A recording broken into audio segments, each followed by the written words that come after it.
4 labour కోడ్లను రద్దు చేయాలని 8 గంటల పనిదినం అమలు చేయాలని ఐఎఫ్టీయూ జాతీయ కమిటీ ఇచ్చిన పిలుపు మేరకు కాకినాడలో ఐఎఫ్టీయూ నాయకులు డిమాండ్స్ డేను నిర్వహించారు.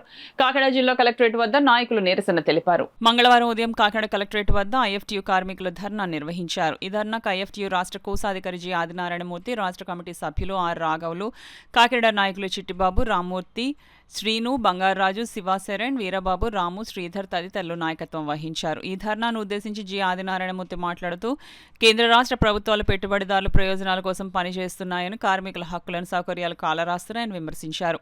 29 కార్మిక చట్టాలు రద్దు చేసి 4 లేబర్ కోడ్లను తెచ్చారని, ఈ లేబర్ కోడ్లు కార్మికులను కట్టుబానిసలుగా మారుస్తాయని ఆందోళన వ్యక్తం చేశారు. ఐఎఫ్టీయూ జాతీయ కమిటీ పిలుపు మేరకు ఈ రోజు కాకినాడ జిల్లా కలెక్టర్ కార్యాలయం వద్ద డిమాండ్స్ డే నిర్వహించామని ఆయన తెలియజేశారు.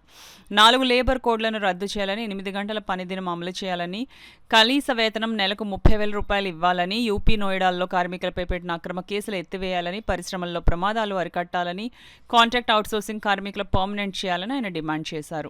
దేశంలో కార్మికులు కనీస వేతనాల కోసం అడిగినందుకు గాను వాళ్ళు అరెస్టులు చేసి, ఆందోళన తీసి అరెస్టులు చేయించి వాళ్ళ మీద కేసులు పెట్టి దుర్మార్గంగా వ్యవహరిస్తుంది. అదే పందాలో ఈ ప్రధానమంత్రి నరేంద్ర మోడీ గారు తెచ్చిన జీవోల్ని అక్కడ మొట్టమొదటిసారిగా అమలు చేయడం మొదలెట్టారు. అలాగే అని ఏ దేశాల్లో కూడా అమలు చేసి ఒకడు చేసుకుంటూ వచ్చి కార్మికులు అణచివేతకు గురి చేస్తారు, కార్మికులు శ్రమ దోపిడీ చేస్తామన్నారు. ఇది చట్టరీత్యా నేరం. ఆ చట్టరీత్యా నేరాన్ని ప్రశ్నించే లేబర్ అధికారులు కూడా నిమ్మకు నీరెట్టట్టుగా వ్యవహరిస్తామన్నారు. అలాగే వాళ్ళపై లాఠీ చార్జీలు చేసినట్టు వాళ్ళని, అలాగే ఆ ఫ్యాక్టరీలో కొంతమంది 26 మంది చనిపోయారు, వాళ్ళకి నష్టపరిహారం లేదు. గతంలో జగన్ ప్రభుత్వంలో విశాఖలో గ్యాస్ లీక్ అయితేనే హఠావుట్ నెల్లి గ్రామంలో 50 లక్షల రూపాయలు నష్టపరిహారం ఇచ్చారు. కానీ ఈ తూర్పుగోదావరి జిల్లాలో కాదు, వేరే ఇతర చోట్ల కూడా కొంతమంది రైస్ మిల్లులో అయితేమి, ఫ్యాక్టరీలో అయితే మరి చనిపోతున్నారు.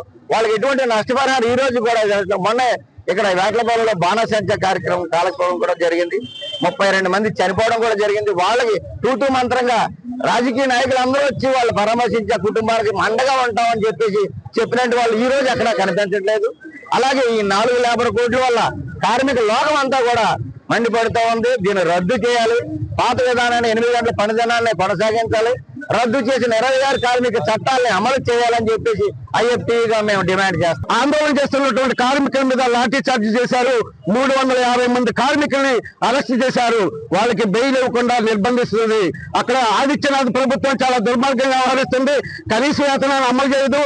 వాళ్ళకి అన్ని రాష్ట్రాల కన్నా ముందుగానే అక్కడ లేబర్ కోడ్స్ తీసుకొచ్చి పరిమాణాన్ని పెంచి కార్మికులకు వ్యతిరేకంగా యూపీ ప్రభుత్వం బంద్ చేస్తుంది.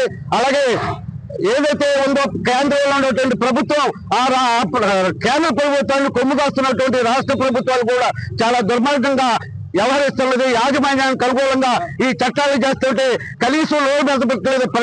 ప్రతిపక్షంలో ఉన్నటువంటి పార్టీలు కూడా నోరు మెదపకుండా చేస్తూ ఉన్నారు. ఈ అధికారంలో ఉన్నటువంటి ప్రభుత్వాలు కార్మిక వ్యతిరేక చర్యల్ని ఎండగట్టవలసిన అవసరం ఉంది. అలాగే ఇటీవల ప్రాంతంలో చాలా ఫ్యాక్టరీలో ప్రమాదాలు జరుగుతున్నాయి. ఆ ప్రమాదాలు జరిగినప్పుడు తూతూ మంత్రంగా అధికారులు వెళ్ళి తనిఖీలు చేసుకుని వస్తున్నారు తప్ప వాళ్ళకి కనీస హక్కులు, సమ్మె చేసే హక్కు ఇవన్నీ కోల్పోతున్నారు. వాళ్ళకి ప్రమాదాలు జరిగినప్పుడు వాళ్ళకి నష్టపరిహారం ఇవ్వటం జాప్యం చేస్తున్నారు. గతంలో జగన్ ప్రభుత్వం ఏదైతే నష్టపరిహారం 1 కోటి రూపాయలు 50 లక్షలు ప్రకటించిందో ఆ విధంగా పని ప్రదేశాల్లో ప్రమాదాలు జరిగినప్పుడు కార్మికులకి నష్టపరిహారం పెద్ద ఎత్తున ఇవ్వాలని, కార్మిక కుటుంబాలను ఆదుకోవాలని సందర్భంగా